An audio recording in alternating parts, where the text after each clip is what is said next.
Hello साथियों, आप लोग कैसे हैं। हमें आशा नहीं उम्मीद होगी कि आप लोग अच्छे होंगे। साथियों, एक बात तो आप ध्यान दिए होंगे, भारत में सन 2000 के बाद बहुत बड़ा बदलाव आया।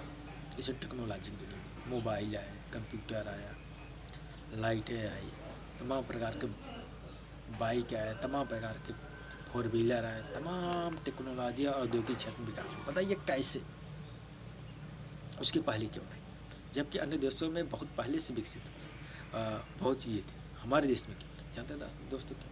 उदारीकरण इसका कारण है। भारत में आर्थिक मंदी आई थी 90 के दशक में।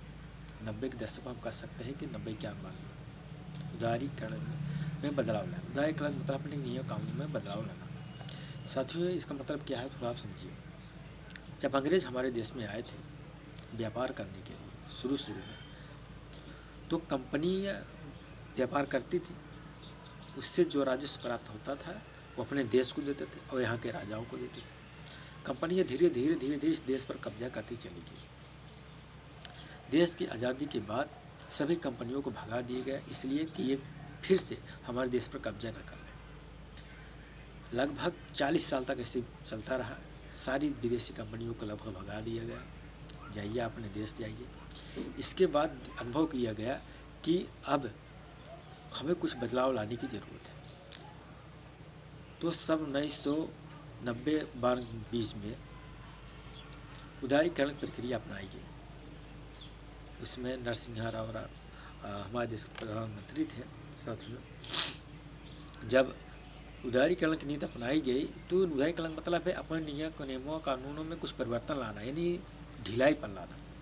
जब ढिलाईपन लाई गई तब से बहुत सारी कंपनियां भारत में आ गई टेक्नोलॉजी। और जब कंपनियां आ गई तो कंपनियां आने से क्या हो गया, यहाँ के लोग को रोज़गार मिला, यहाँ के लोग सीखे और कंपनी खुद लगाने लगे। उसका प्रभाव हमें 10 साल बाद मिला, यानी सन 2000 बाद।